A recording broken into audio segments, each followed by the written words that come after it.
Bonjour tout le monde. Aujourd'hui, on va se faire un petit rappel de ce que c'est une classe grammaticale. Une classe grammaticale, je vous rappelle, c'est des mots qui ont en fait des mêmes caractéristiques. Et comme ils ont les mêmes caractéristiques dans la langue, ça fait qu'en fait on les retrouve grâce aux mêmes indices. Il y a des petits trucs pour savoir dans quelle classe ils sont. Et ça, on avait vu à l'école.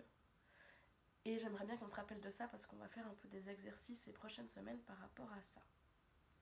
Donc là, je vous laisse quelques secondes essayer de vous souvenir quelle classe on avait vu à l'école.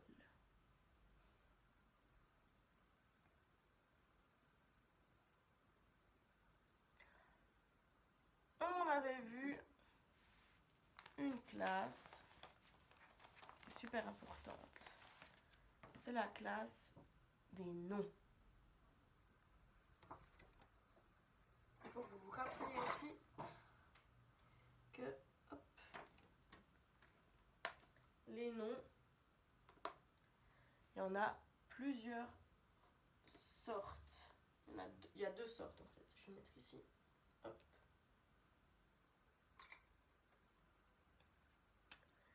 Il y a les noms communs.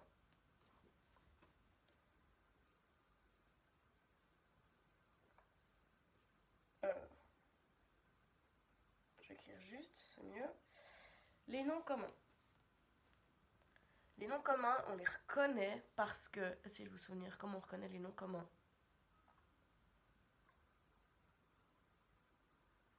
Parce qu'on peut mettre un déterminant avant. Déterminant, on va encore voir après. C'est tout ce qui est le, la, les, un, une, des, mon, ma, mes, ce, cette, c'est... ce genre de petits mots. Donc ils sont communs si on peut mettre le, la ou les avant. Par exemple, je pense que vous avez des tonnes d'exemples, il y en a une tapée des noms communs. Par exemple, chien, parce qu'on peut dire le chien. Par contre, là, j'écris juste chien. J'écris pas le chien, parce que le, c'est pas un nom, c'est un déterminant, donc ça, on verra. Hein. Là, j'écris juste chien. Ou alors, crayon, par exemple. Bref, il y en a plein, il y a tout ce qui est animaux, il y a tout ce qui est habits, objets, activités, enfin vraiment, il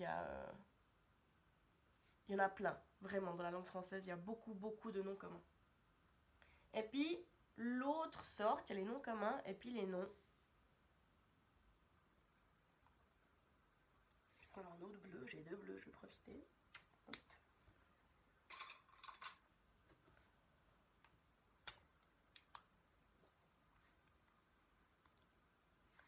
Il y a les noms propres. Hop. Et les noms propres, on les reconnaît parce qu'il y a une majuscule au début. Les noms propres, c'est tout ce qui est prénom, nom de famille, tout ce qui est lieu, par exemple, je sais pas, Neuchâtel, Paris, Suisse, Angleterre, Europe. Ou alors tout ce qui est époque de l'histoire aussi, les différentes époques, par exemple préhistoire, antiquité, Moyen-Âge, tout ça, ça prend des majuscules parce que ça définit une chose. Il y a aussi les marques, par exemple les marques d'habits, les marques de jeux, les marques de produits à manger ou bien pour le corps, enfin voilà, toutes les marques, ça prend aussi une majuscule. Oups. Donc par exemple,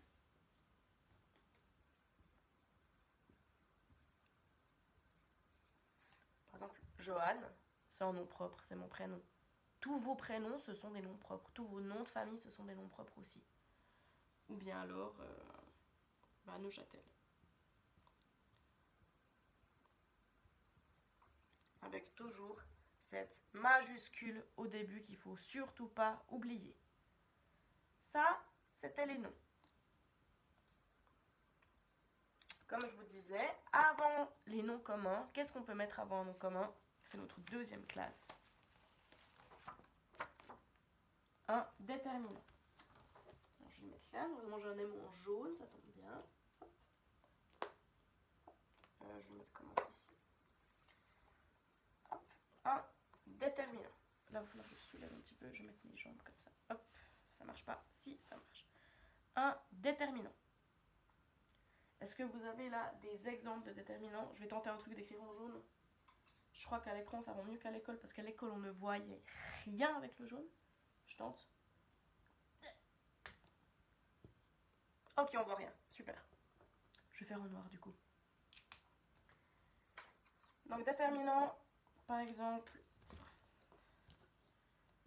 le, la, les, hein, par exemple, comme ça.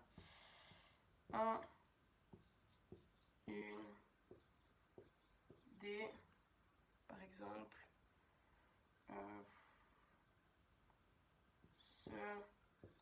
Cette, c'est. Et puis tout ce qui est possessif, donc pour montrer que ça appartient à quelqu'un, genre mon, ça, leur, etc. Ok?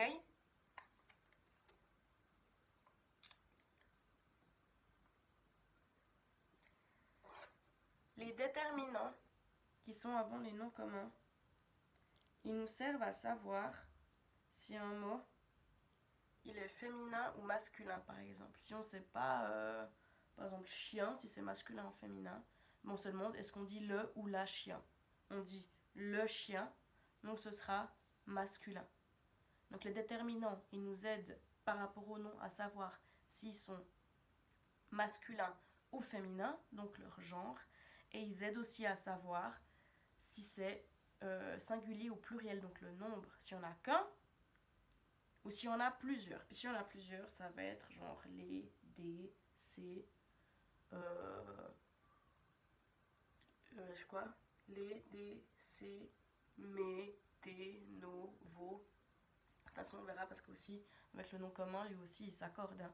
S'il est au pluriel, il va prendre un S ou un X ou d'autres pluriels un peu spéciaux. Ok? Et on se souvient que si on a un déterminant et un nom qui se mettent ensemble, on imagine, hop, qui sont ensemble, je mets un petit cœur, ça va donner un GN, qui est un groupe nominal. Ok? Donc c'est ce que je disais, avant, j'avais pas le droit d'écrire le chien pour le nom commun, parce que c'est pas un nom, c'est juste chien qui est un nom. Par contre, je peux mettre le chien, et à ce moment-là, c'est un groupe nominal. Et les deux, du coup, les deux, ils sont soit masculins, soit féminins, soit singuliers, soit pluriels. Mais il ne peut pas y avoir le déterminant masculin et le nom féminin, par exemple. C'est pas possible, ils forment un groupe, ils sont ensemble. Ils peuvent pas commencer à changer leur genre et puis leur nombre. Ok. Faut que je surveille l'heure parce que au bout d'un moment, la vidéo sera trop longue si je papote trop. Ok, donc on avait dit les noms, tac tac, déterminant, touk touk. Top, je laisse par là. On voit pas grand chose. On va dire que vous avez suivi comme des chefs. Ouais, on voit à peu près. Ouais. Ok. Il n'y a pas longtemps, on avait vu une troisième classe.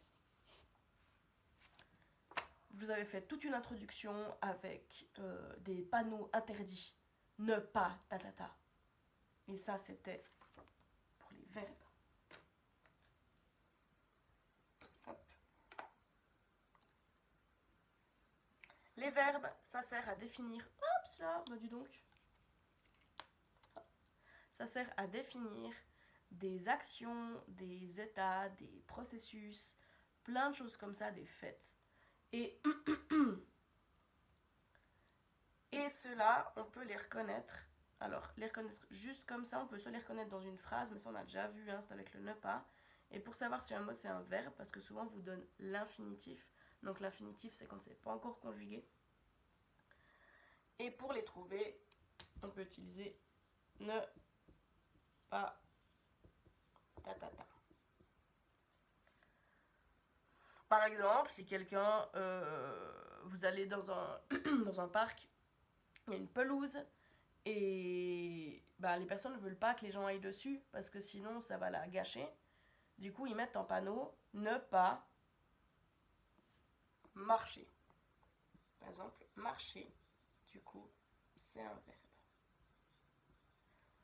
On peut utiliser aussi il faut marcher, par exemple. C'est aussi une idée. Ne pas ou bien il faut. Parce que des fois, ne pas respirer, c'est pas logique. Par contre, il faut respirer, oui. Donc ne pas ou il faut.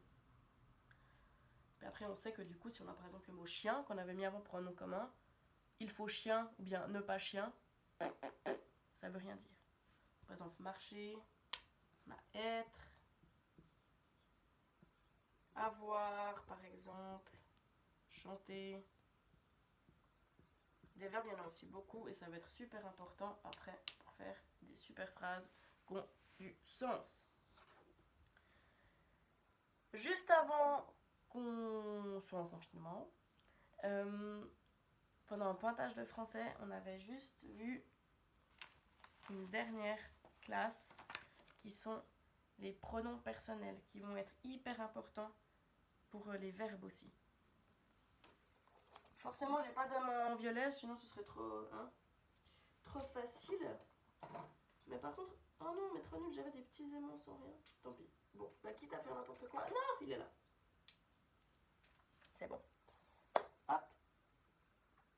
Les pronoms personnels, il y en a plusieurs types. Nous, là, j'aimerais vraiment qu'on en retienne 9, qui sont les pronoms personnels qu'on va utiliser pour mettre avec les verbes et les conjuguer. Ok? Ceux-là, c'est. Je pense que vous saurez. Je pense que je vous dis je, c'est le premier, puis après vous allez me faire toute la liste. Donc il y a je, il y a hop, tu,